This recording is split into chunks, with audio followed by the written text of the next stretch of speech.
guys, pag-usapan lang natin ang breaking news. Alden at Catherine, di na raw magkasundo. True ba ito? Kasi alam naman natin guys, naging mainit ang usap-usapan ang patungkol umano sa kaarawan ni Alden Richard na dinedma umano ni Catherine Bernardo. At lalong-lalo na guys, dagdag na usap-usapan ang pakikiramay ni Catherine Bernardo sa lolo ni Alden Richard ay pinag-usapan na hindi raw nagpapansinan sina Catherine Bernardo at Alden Richard. Sinasabi nga naman kasi guys na mukhang nagkakalabuhan na ang Katden. After nga naman kasi guys ng kanilang movie at lalong-lalo na waging-wagi at bigla na lang nagkaroon ng ganap na kalungkutan ang mga netizens at mga Katden fans dahil sa kanilang nababalitaan na dinedma umano ni Catherine Bernardo ang kaarawan ni Alden Richard. Doon nila napansin at nalaman na hindi talaga nagmamahalan daw ang Katden. Lalong-lalo na guys, nakadagdag pa ang usap-usapan ang pagpunta ni Catherine Bernardo sa nasabing burol ng lolo ni Alden Richard na mukhang hindi daw sila nagpapansinan. At siyempre, nagkaroon ng kanya-kanyang reaction ang mga fanay at mga netizens patungkol umano sa mga nangyayari na baka nagkakalabuan na ang dalawa. Dahil sa kanilang nakita, pinatunayan tuloy nila sa kanilang sarili na parang hindi na nag-uusap ang matalik na magkaibigan. Pero ang ulat noon sa atin ni Catherine Bernardo at Alden Richard, kung babalikan lang natin, sila ay komportable na sa isa't isa. At lalong-lalo na ang sagot ni Alden Richard patungkol umano kung gaano sila kalapit sa isa't isa. 100% at 87% naman ang sagot ni Catherine Bernardo. Siyempre, kaduda-duda nga naman kasi guys ang bawat nangyayari.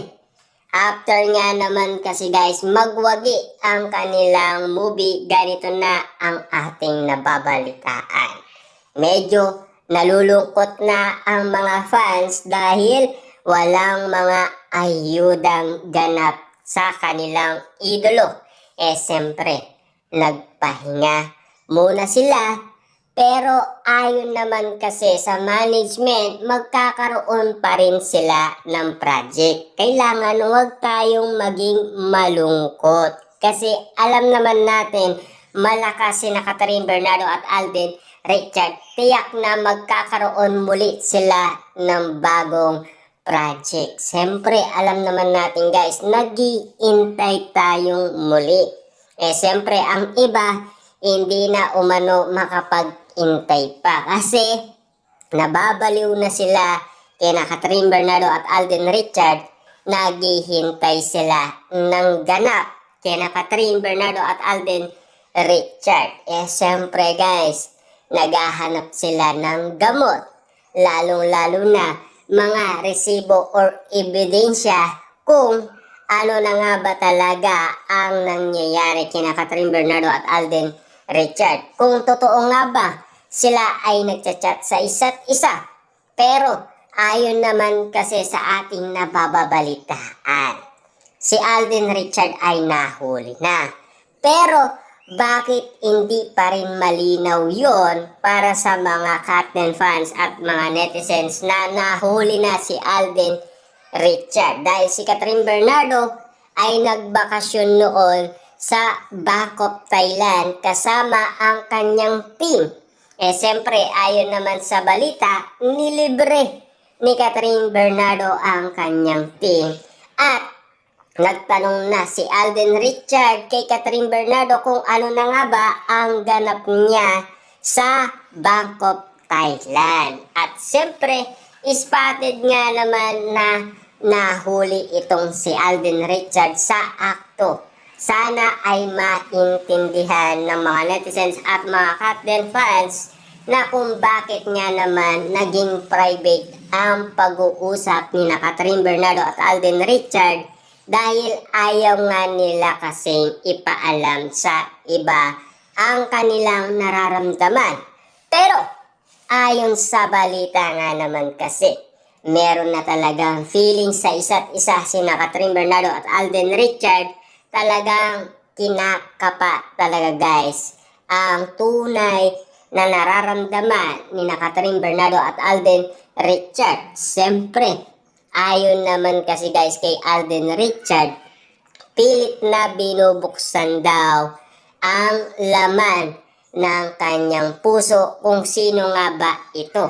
Lalong-lalo na kasi guys, naghihintay tayo ng announcement ni Alden Richard patungkol umano sa kanyang ka-love life, kung sino ang kanyang i-announce na noon ay sinabi niya ito kay Boy Abunda. Lalong-lalo na guys, maghihintay pa tayo ng press con ni Alden Richard at maghihintay pa tayo ng tamang panahon kung sino nga ba ito.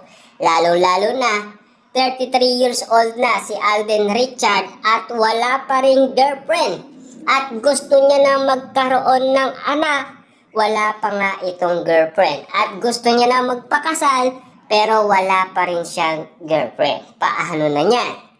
2 years na lang, ikakasal na si Alden Richard. Pero hanggang ngayon, wala pa rin tayong napapabalitaan na meron na siyang girlfriend. Diba? Ano na ang mangyayari kay Alden Richard kung sakaling wala pa siyang girlfriend? Ang tanong, tama nga ba talaga ang hula kina Alden Richard at Catherine Bernardo na mag-MU na daw sila? Yun nga ba ay haka-akalang or may katotohanan nga ba ang lahat ng nabigay ng mga balita patungkol umano kina Catherine Bernardo at Alden Richard?